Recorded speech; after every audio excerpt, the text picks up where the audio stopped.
Estamos meditando ya en Crónicas, terminamos ya las genealogías, quizás para algunos difícil, pero para los que he platicado con ellos dicen muy bien y les gusta, ¿no? La forma de la genealogía, qué historias nos muestra, y es muy emocionante, decían los hermanos. Bueno, y ahora estamos en el capítulo 11. En el capítulo 11 nos tocó meditar el día de hoy. Y hoy veremos a la luz de la palabra qué es lo que Dios viene cumpliendo. Sin perder el enfoque, veremos qué sigue cumpliendo, que Dios sigue cumpliendo ese plan, ese propósito que está llevando a cabo desde aquí donde nosotros estamos meditando. Bueno, si nos vamos más atrás, desde el principio de Génesis, Dios tiene un propósito y lo viene cumpliendo. Y esto, hermanos, este tema, Dios cumple lo que promete, Él lo dice y lo cumple. Este tema, hermanos, nos va a ayudar a reforzar nuestra fe, ¿sí? Y bueno, oremos para que sea el Espíritu Santo revelando esa palabra. Vamos a orar. Bendito Señor Dios, en esta hora, Padre, te damos gracias por este momento que nos das, de poder estar juntos con mis hermanos en esa misma armonía, Padre, de conocerte, Señor. Tanto los que están aquí como los que están en la transmisión. Bendice, Señor, a mis hermanos. También bendecimos, Señor, las cuestiones técnicas, Padre, que también no haya estorbo, Padre, para que esta palabra también pueda llegar a donde tú quieres que llegue, Padre. Señor, bendecimos tu nombre y rogamos que tú seas, Espíritu Santo, tomando este lugar. En el nombre de Jesús te damos muchas gracias. Amén. Bueno, vamos a leer Primera de Corintios, capítulo 11. Nada más vamos a leer el verso 1 hasta el 3. Dice así: Entonces todo Israel se juntó a David en Hebrón, diciendo: He aquí, nosotros somos tu hueso y tu carne. También antes de ahora, mientras Saúl reinaba, tú eras quien sacaba a la guerra a Israel y lo volvías a traer. También Jehová tu Dios te ha dicho: tú apacentarás a mi pueblo Israel, y tú serás príncipe sobre Israel, mi pueblo. Y vinieron todos los ancianos de Israel al rey en Hebrón, y David hizo con ellos pacto delante de Jehová, y ungieron a David por rey sobre Israel, conforme a la palabra de Jehová por medio de Samuel. El cronista, en este pasaje podemos notar que él va directamente a hablar del reinado pleno de David, con las 12 tribus, ¿sí? Él no toma en cuenta los 7 años y medio que estuvo David reinando en Hebrón. Aquí va directamente. Y el cronista lo que quiere hacer aquí, en estos pasajes, en la vida de David, porque del 11 en adelante va a estar hablando de la vida de David. Entonces, lo que él quiere hacer es llevar a Israel a una esperanza plena. No solamente que están ahí, que tenían que reconstruir el templo y que David preparó todo para el templo. No solamente eso, sino que él quiere que este pueblo tenga una esperanza. Y bueno, y lo vamos a ver por qué decimos así. Esto que está diciendo aquí, lo que acabamos de leer, que dice Israel unge a David como rey, vienen los ancianos y ungen a David como rey, pero aquí dice que ellos lo hacen, dice, porque Jehová ha dicho que él era el que iba a apacentar a Israel, él iba a ser el príncipe. Y dice que lo ungieron, ¿por qué? Como Jehová había dicho. Y esto lo podemos ver en Primera de Samuel, si quieren vamos, capítulo 13.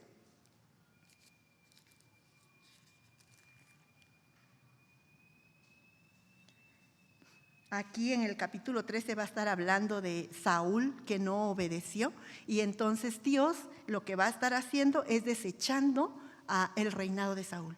Entonces en el verso 14 va a decir: mas ahora tu gobierno no será duradero. Le está diciendo a Saúl.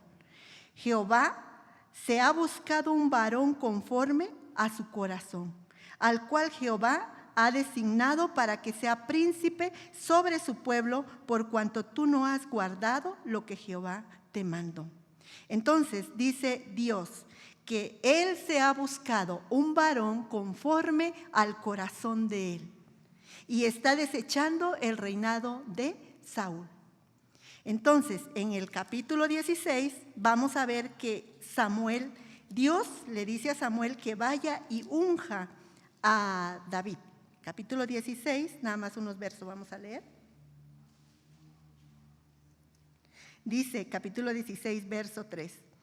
Y está diciendo Dios a Samuel, y llama a Isaí al sacrificio, y yo te enseñaré lo que has de hacer, y me ungirás al que yo te dijera. Es lo que está diciendo Dios. Le está diciendo a Samuel que vaya a la casa de Isaí. Y ahí Dios le va a decir a quién va a ungir. Entonces la historia sigue y dice que llega a la casa de Isaí y llama a todos los hijos, pero ninguno es. Entonces dice que Samuel le pregunta, ¿no tienes otro hijo? Y dice, sí, tengo uno allá, el menor está cuidando las ovejas. Y aquel menospreciado, ahí viene, ¿no? Lo mandan a llamar y llega. Y cuando llega, mire el capítulo 12, al final, dice, entonces Jehová dijo, levántate y úngelo, porque este es.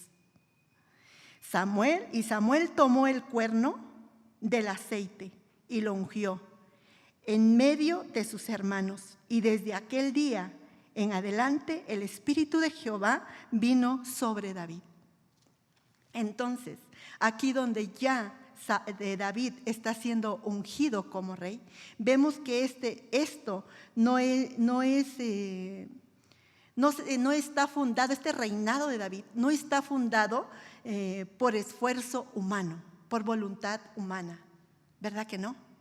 No. ¿Por qué? Porque Dios ya lo había dicho. Entonces, ¿qué está haciendo aquí Dios? Cumpliendo su palabra. Dios dijo que David se iba a buscar un varón conforme a su corazón, y cuando llega Saúl a la casa de Isaí a ungir a ese varón, unge a David y el Espíritu de Dios vino sobre David. Ese varón fue ungido. ¿Por qué? Porque Dios lo había dicho. Fue ungido como rey aquí en Crónicas. Pero hermanos, el cronista hace mucha mención de Judá, porque David viene del linaje de Judá. Y en el capítulo 2 está mencionando, en el capítulo 2 de Primera de Crónicas, él menciona las 12 tribus, ¿verdad? Él menciona las 12 tribus en el capítulo 2, verso 1, pero él siempre se está enfocando en Judá. En el verso 3 habla de la tribu de Judá y va a decir su descendencia, ¿sí? Y va a ir a terminar hasta David. Pero en el capítulo 4 otra vez retoma la descendencia de Judá. ¿Por qué?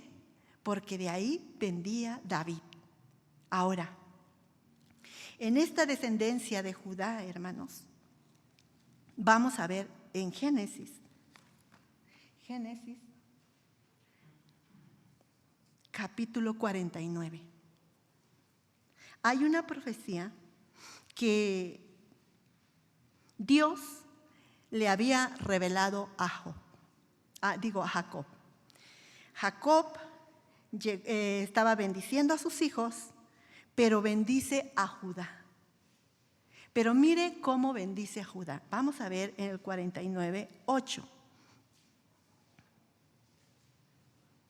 Génesis 49:8, y ahí vamos a seguir leyendo. Dice así: Judá, te alabarán tus hermanos, tu mano en la cerviz de tus enemigos. Los hijos de tu padre se inclinarán a ti.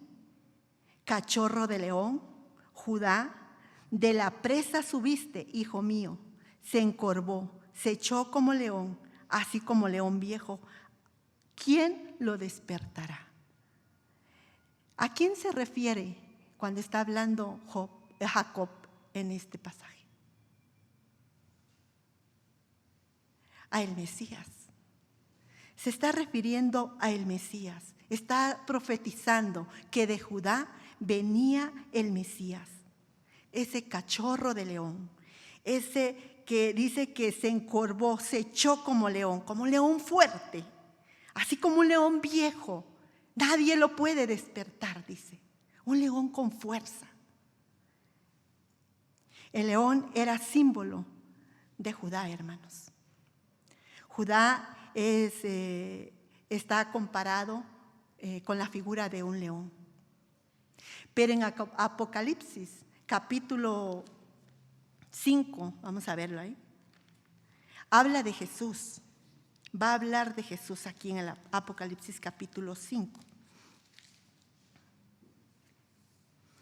Habla de que Juan estaba viendo la visión y cuando él está viendo el lugar celestial. Dios le permitió ver el lugar celestial. Y él está viendo todo esto. Pero dice que ve un libro que nadie lo puede abrir y que nadie lo puede leer. Entonces, él llora mucho, dice. Pero en el verso 5 dice, y uno de los ancianos me dijo, no llores. He aquí que el león de la tribu de Judá, la raíz de David, ha vencido para abrir el libro y desatar sus 7 sellos. Entonces aquí está diciendo que la raíz de David ha vencido. Ese león de Judá ha vencido. ¿Y quién es? Jesús. Jesús.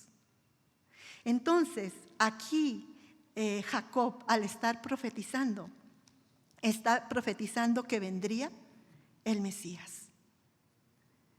Y el cronista se está enfocando en la tribu de Judá, se está enfocando en David, porque de esa descendencia venía el Mesías. El Mesías iba a traer abundancia, hermanos. Mire qué dice en el verso 10 del capítulo 49 de Génesis. Capítulo 49 de Génesis, verso 10. Dice, no será quitado el cetro de Judá. No será quitado el cetro de Judá, ni el legislador de entre sus pies hasta que venga Silo.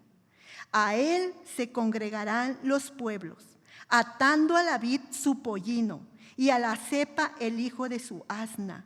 Lavó en vino su vestido y en la sangre de uvas su manto, sus ojos rojos del vino. Está hablando de una abundancia, ¿verdad? A tal grado que dice que los pollinos o los burros aún estarían amarrados, ¿dónde dice? Atado a una vid.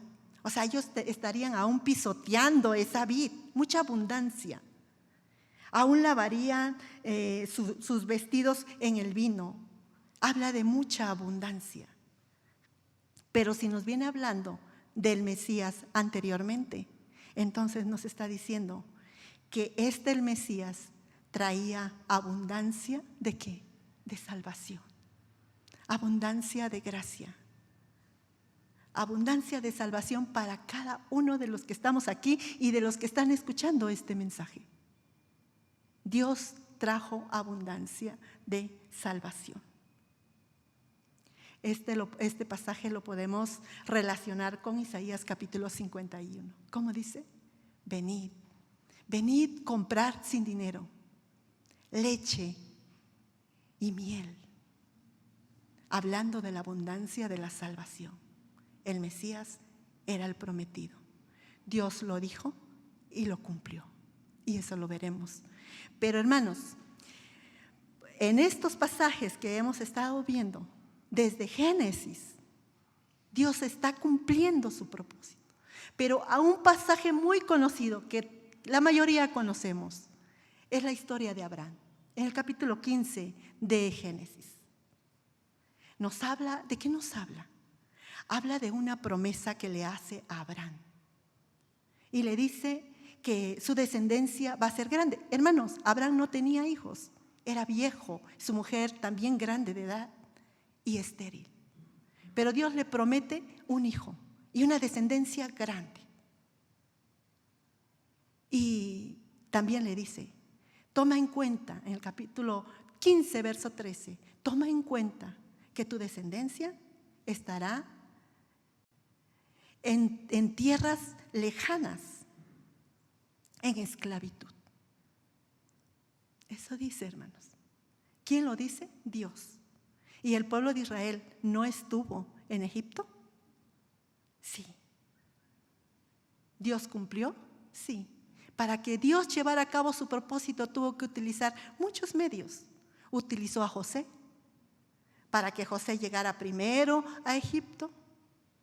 Y hubo hambre, entonces Jacob tuvo que salir de su tierra, ir con sus hijos, con los 12 hijos, 11, y llegaron, ¿no?, a Egipto. Y cuando llegaron allá, estuvieron contentos mientras José vivía, mientras ese gobierno vivía, pero se levantó un rey que no conocía a José. Entonces hubo un problema. Dios dijo que se iban a multiplicar. Entonces se estaban multiplicando. Aunque les pusieran carga a los israelitas de mucho trabajo, ellos seguían multiplicándose, porque era la promesa de Dios, y se multiplicaban. Entonces, este rey que no conoció a José tuvo miedo y dijo: no, Israel se va a aliar con los pueblos de alrededor y entonces nos van a sacar de nuestro territorio. Entonces, ¿qué hizo este rey? Empezó a darle cargas de trabajo a este pueblo. Entonces ahí se cumple cuando dijo: van a estar en esclavitud. Pero ¿qué hace Dios? Después de los 400 años, levanta a Moisés. Y Moisés lo saca de Egipto y los lleva al desierto, llevándolos a la tierra que Dios les dijo: van a regresar a su tierra, y los vuelve a regresar. Regresan a esa tierra. ¿Qué está haciendo Dios? Cumpliendo lo que Él dijo. Lo que Él dijo, lo cumple. Y después, Dios dijo: van a entrar en esa tierra, no hagan alianza con los demás pueblos, obedezcan mi palabra, y empieza a dar sus mandamientos Dios. Pero dice: si no me obedecen, van a ser llevados a los lugares lejanos. Y dice: pero voy a dejar un remanente.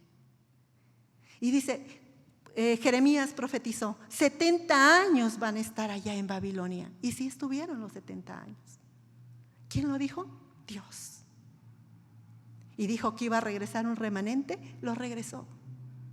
Ahora estamos viendo, ¿no?, en Crónicas, este cronista está recordándoles a estos que regresaron la historia, su historia, dándoles a conocer que Dios dice y lo cumple. Dios lleva a cabo su propósito y que Dios está prometiendo el Mesías que viene del linaje de David. Ese es nuestro Dios, hermanos. Dios dice y lo cumple. Ahora, este Jesús, en el Nuevo Testamento, vamos a ir a Juan.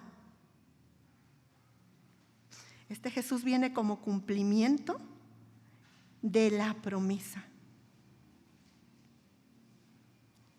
Juan, capítulo 1.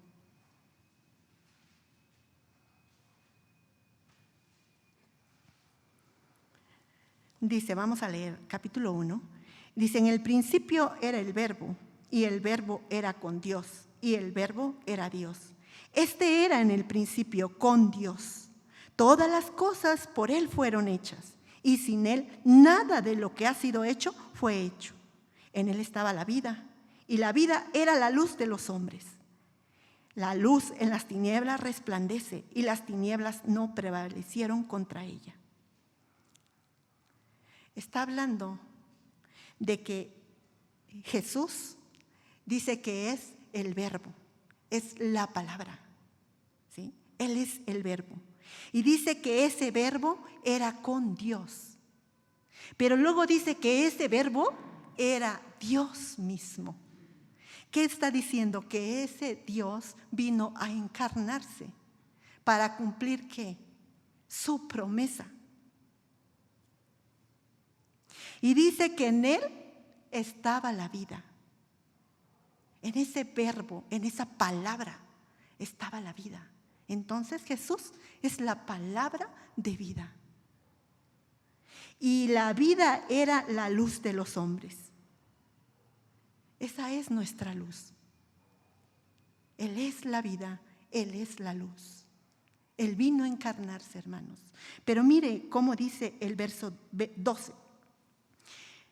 Mas a todos los que le recibieron, a los que creen en su nombre, les dio potestad de ser hechos hijos de Dios, los cuales no son engendrados de sangre ni de voluntad de carne, ni de voluntad de varón, sino de Dios.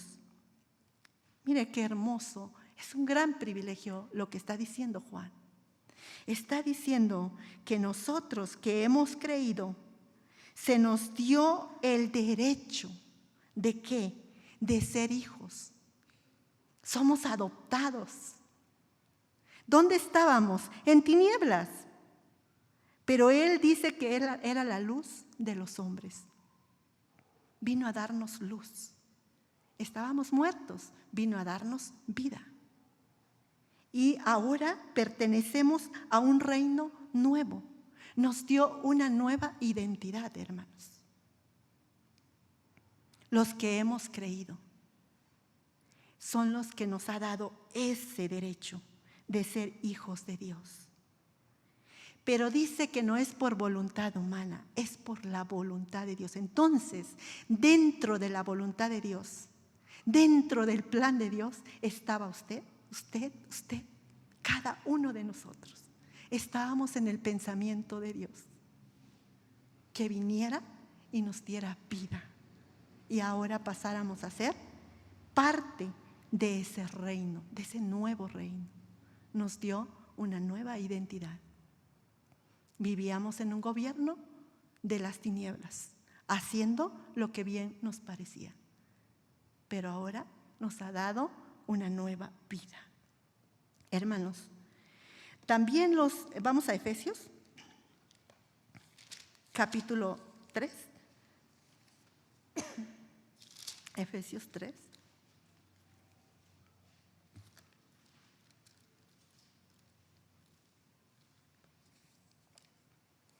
Verso 3. Esto nos va a estar hablando de Pablo, le está escribiendo a los Efesios, pero también esto, hermano, nos da seguridad que la palabra es leal, que la palabra es la que nos lleva hacia ese conocimiento de ese Dios que dice y que cumple su palabra.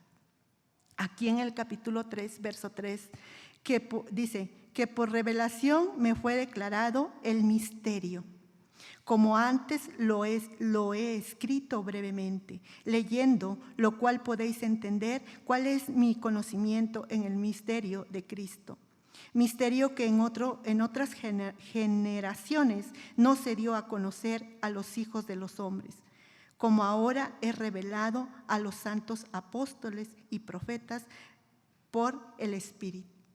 Dice Pablo aquí que Él se le reveló el misterio. ¿Qué misterio?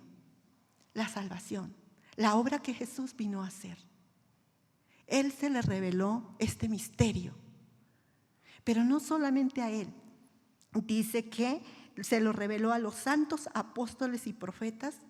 ¿Quién lo reveló? El Espíritu, dice. Pero entonces, ¿qué hace Pablo? Pablo escribe lo que él ha recibido. ¿Con qué fin lo escribe? ¿Cuál es la finalidad? Mire en el verso 9. Y de declarar a todos cuál sea la dispensación del misterio escondido desde los siglos en Dios que creó todas las cosas. Este misterio estaba escondido en Dios. ¿Pero qué hizo el Espíritu Santo? Lo reveló. Se lo reveló a Pablo y a los santos apóstoles. ¿Y qué hicieron ellos? Lo escribieron.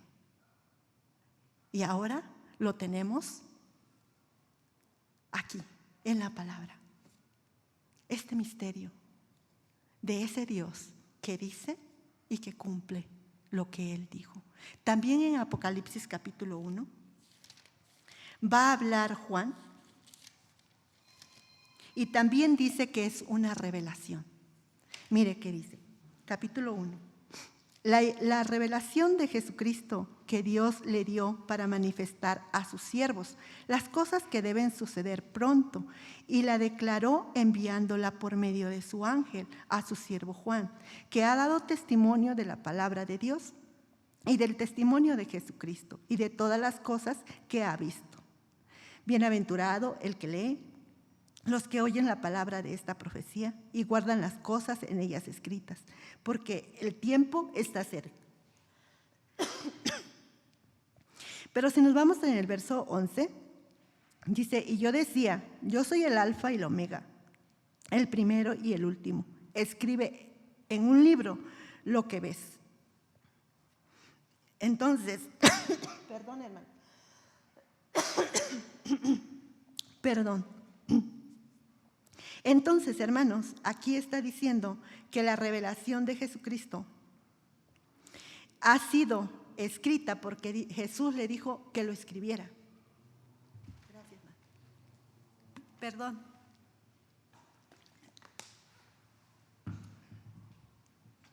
Dice que esta revelación fue escrita. Mismo Jesús, que es el alfa y el omega, el primero y el último, le dijo, escribe. Escribe lo que te voy a mostrar, escribe lo que ves. Entonces Él lo va a escribir. Y en el verso 3 del capítulo 1 dice, bienaventurado el que lee, los que oyen las palabras de esta profecía y guardan las cosas que en ellas están escritas, porque el tiempo está cerca. Si estas palabras las escribió por mandato de quién? Aquí dice que de Jesús. Entonces, dice que nosotros somos bienaventurados cuando leemos y oímos esta palabra y que más la guardamos. Entonces, hermanos, estamos conociendo a un Dios que dice y que cumple esa palabra. Mire, yo quería llegar al capítulo 21. Desde que venimos meditando Crónicas, los hermanos que están compartiendo aquí y les tocó la genealogía, hablan de que nuestro nombre está escrito en el libro de la vida, ¿verdad? Pero en el capítulo 20 va a hablar, hermanos, de 2 libros. Mire, vamos a leer capítulo 20, verso 12. Dice, y vi a los muertos grandes y pequeños, de pie ante Dios. Y los libros fueron abiertos. Y otro libro fue abierto. O sea, había libros, dice, eso es lo que está viendo Juan. Recuerden, es una revelación. Dios le está mostrando las cosas celestiales. Y entonces le está diciendo que vio muchos libros, pero también vio un libro. Y en ese libro dice, y otro libro fue abierto, el cual es el libro de la vida. Vio muchos libros y otro libro que fue abierto, el cual es el libro de la vida, dice. Pero mire, y fueron juzgados los muertos por las cosas que estaban escritas en los libros. O sea, los muertos fueron juzgados por las cosas que estaban escritas en los libros. Dice, según sus obras, ¿no? Y el mar entregó los muertos que habían en él, y la muerte y el Hades entregaron los muertos que habían en ellos, y fueron juzgados cada uno según sus obras. Y la muerte y el Hades fueron lanzados al lago de fuego. Esta es la muerte segunda. Y el que no se halló inscrito en el libro de la vida fue lanzado al lago de fuego. Así dice, ¿verdad? Entonces, hermanos, está hablando de 2 libros, de muchos libros y de otro libro. O sea que separa el libro de la vida, ¿sí? Pero dice que en los libros estaban escritos las personas que fueron resucitadas juntamente con sus obras, ¿no? Ahí estaban escritos. Y fueron, ¿qué dice? Fueron juzgados. Pero ¿sabe qué es lo hermoso de esto, hermanos? Que en Romanos capítulo 8 nos habla que a los que hemos creído en Jesucristo no hay ninguna condenación. Mire, capítulo 8 de Romanos. Ahora pues, ninguna condenación hay para los que están en Cristo Jesús. Los que no andan conforme a la carne, sino conforme al Espíritu. No hay condenación. Entonces dice aquí que los que están escritos en ese libro, no hay condenación. Jesucristo ya pagó por nosotros. Él llevó todos nuestros pecados. Y a la palabra dice que nunca más se vuelve a acordar. Entonces nosotros no vamos a ser juzgados. Y esta es una promesa que Dios está dando, hermanos. Y Dios dice y lo cumple. Ahora cuestionemos, reflexionemos. ¿Realmente mi nombre está escrito en ese libro de la vida? Porque aquí dice, los que andan en espíritu, no hay condenación para ellos. Pero los que andan en la carne, aquí dice que fueron abiertos los libros. ¿Y qué pasó? Fueron juzgados. Ellos con sus obras. Porque ellos no estaban escritos en el libro de la vida, dice. Nuestro nombre, hermanos, está escrito en el libro de la vida. Cuando nosotros le creímos a Jesús y entregamos nuestra vida en Él. Y es verdad, todavía hay cosas en nosotros que Dios sigue trabajando, eso es verdad. Porque ¿sabe qué dijo Jesús en el capítulo 5 de Juan? Habla de un paralítico que fue sanado, el paralítico de Betesda.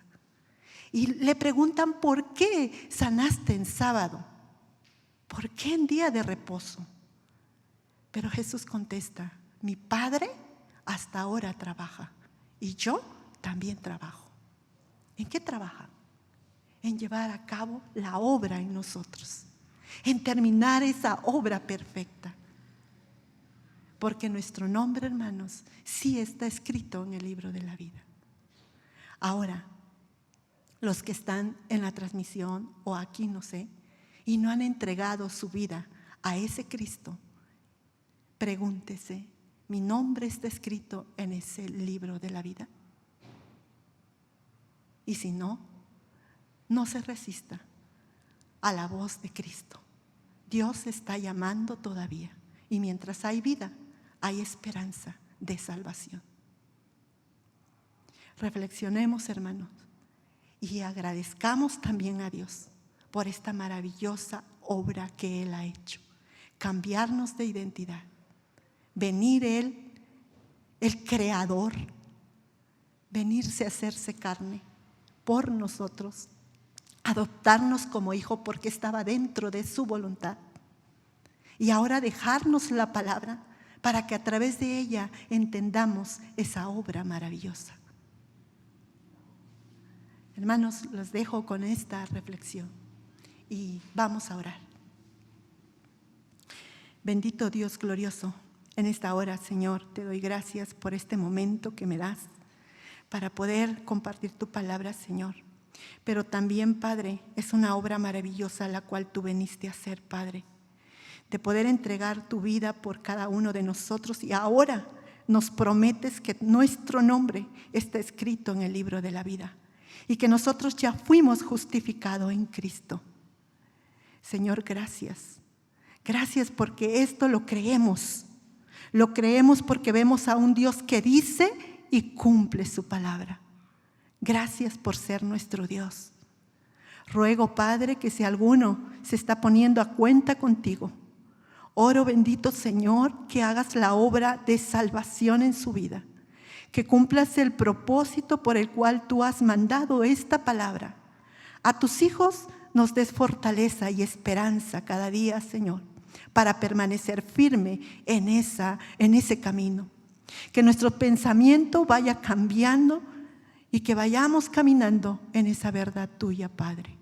Señor, nos ponemos en tu mano y sé tú glorificado, bendito Señor. Sé tú exaltado, poderoso Señor, en el nombre de Jesucristo. Gracias, poderoso Dios. Amén.